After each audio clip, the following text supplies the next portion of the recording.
बांग्लादेश के हाल दिन ब दिन बदतर होते जा रहे हैं। हिंसा, राजनीतिक उठापटक, पलायन और आगजनी की घटनाओं के बीच भले ही नोबेल शांति पुरस्कार विजेता अर्थशास्त्री मोहम्मद यूनुस ने देश की कमान संभाल ली हो, लेकिन उनके लिए हालात संभालना टेढ़ी खीर होगा।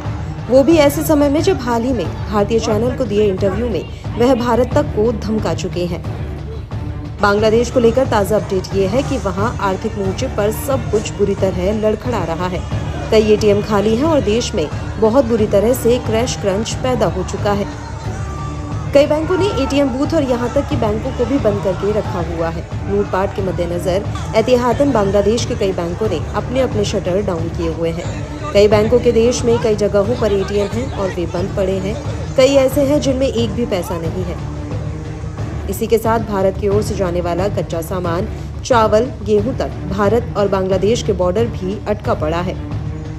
बैंकरों के हवाले से द डेली स्टार की रिपोर्ट कहती है कि ऐसे कई एटीएम हैं जिनमें नकदी नहीं है, क्योंकि नकदी ले जाने वाली सुरक्षा एजेंसियों ने मौजूदा स्थिति में सेवाएं न देने का निर्णय लिया है। रिपोर्ट के मुताबिक गुरुवार और शुक्रवार को ढाका के कारवा बाजार इलाके में विभिन्न एटीएम बंद रहे।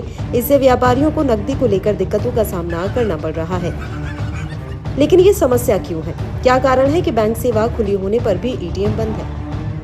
रिपोर्ट में कहा गया है कि बांग्लादेश में अधिकांश बैंक एटीएम तीसरे पक्ष की कंपनी द्वारा पैसे से भरे जाते हैं। इस स्थिति में तीसरे पक्ष ने सेवा बंद कर दी है। नतीजा ये हुआ कि अधिकांश एटीएम से पैसे नहीं निकले, जिसके चलते देश भर में एटीएम सेवाएं बाधित हो गई।